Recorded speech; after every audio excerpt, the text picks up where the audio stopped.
Hi everyone, my name is Morgan Richardson. I'm a Fulbright English teaching assistant currently in Kazan, Russia. I arrived in September of 2015 and I'll be leaving in the spring of 2016, so about an academic year, 2 semesters, and it's been a wonderful time. I'm from Texas, born and raised, so proud Texan, obviously.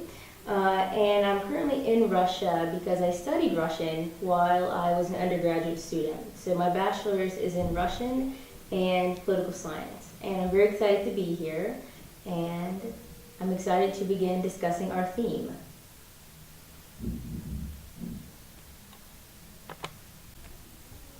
Hello everyone, my name is Nadezhda Vanyukhina, or you can call me Nadia. I am a psychologist and a PhD in psychology and an associate professor here in Kazan Innovative University, Russia. 20 years ago, I was an exchange student in the USA. Now I'm a psychologist.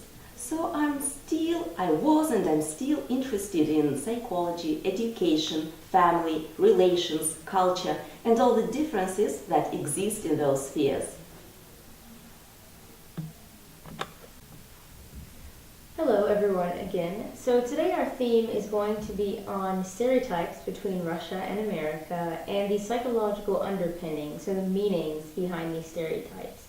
Since Nadia and I have both been abroad, and since we have lived in our countries of origin for a very long time, we feel quite confident that we can explain these stereotypes and then also talk about the reasons why these stereotypes came about. We see this as a good opportunity to understand our cultures better, to get past just the facade.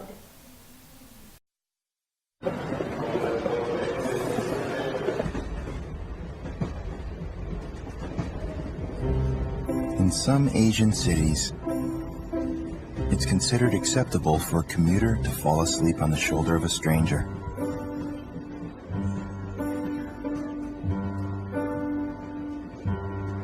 In New York, it's quite a different story.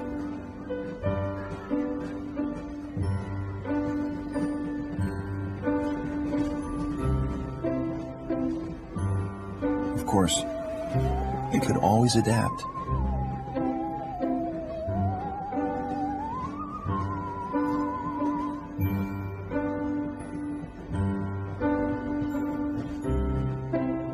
We're the global bank that never underestimates the importance of local knowledge. HSBC, the world's local bank.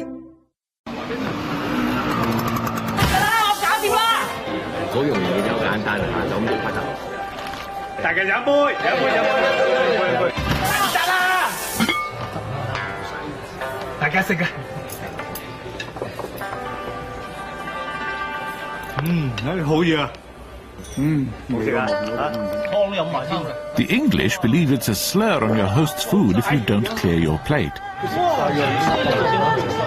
Whereas the Chinese feel you're questioning their generosity if you do. At HSBC, we never underestimate the importance of local knowledge. Which is why we have local banks staffed by local people in over 80 countries across the globe.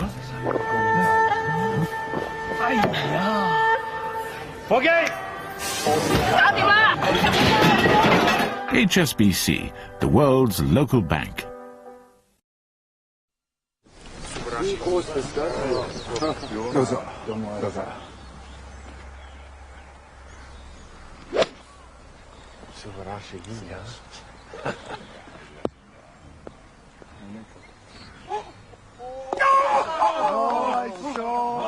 In America, if you hit a hole-in-one, you're expected to buy everyone a drink. However, in Japan, it's traditional to buy your playing partners expensive gifts.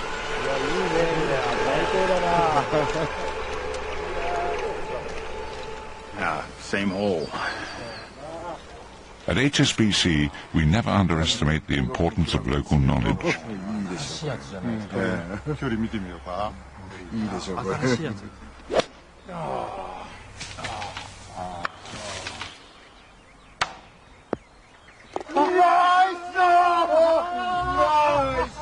HSBC, the world's local bank. so as we just saw in that video, excellent cultural differences between East and West. So, I have a question for Nadia. Is it true that in Russia your work culture is more community-centered?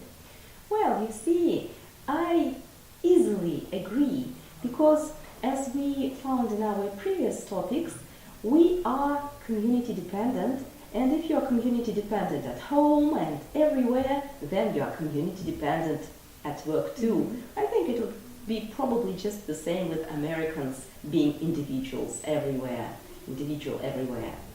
And in our scientific language, in social psychology and sociology, there are even a specific term for that. Do you know what group is? Group is something, some people who are just here and now, and then they spread. Do you know what team is?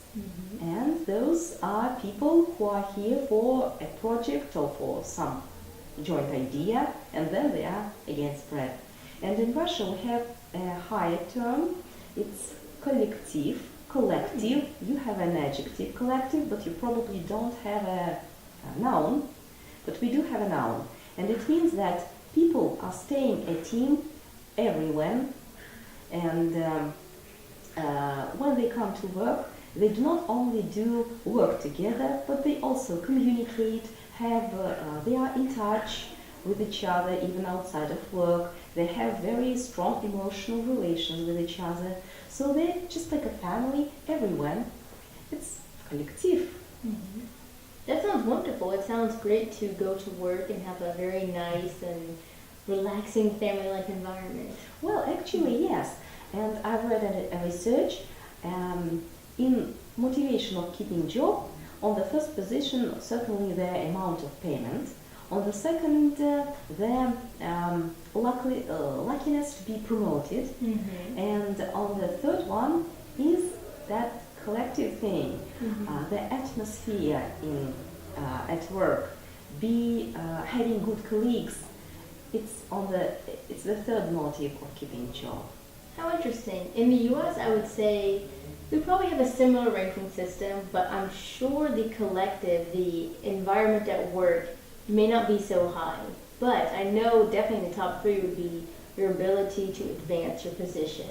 Maybe that's even the first option, simply because people will often choose a job based on how easy it would be to advance, to achieve a higher level, better paid position. For sure. And do you agree that in America business culture is more individual?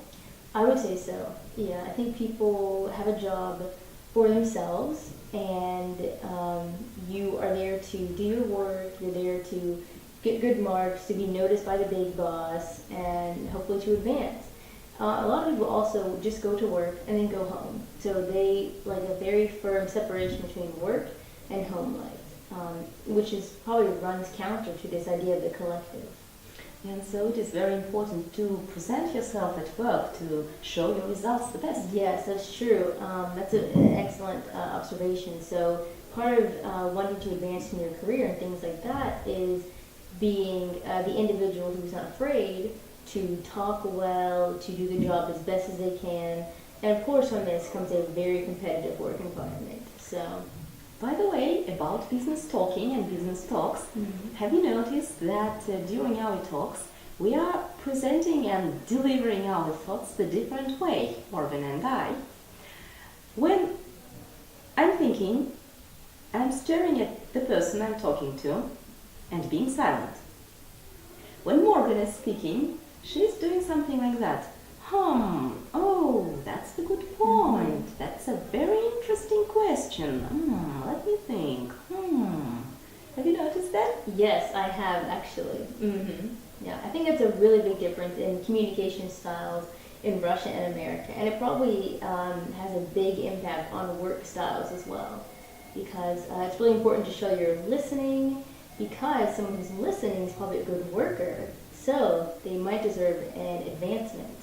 And how would you know that person is listening, you as an American? Well, one, your head is turned to the side, much like dogs, in case no one has noticed that. Dogs do that as well. you're smiling, you're making eye contact. It's also acceptable to look around. I've noticed in Russia people are maintain stronger eye contact than we do, but for us it's common to look around, look at the ground if you're thinking, and also you have to say something. So, oh, okay, interesting. If you don't, people often will say, are you listening, are you paying attention? So even, for example, if you're talking on the phone and the person's not, okay, are you listening, are you there? So even in any level of communication, you want someone to be reassuring you that they're paying attention and understanding. I see.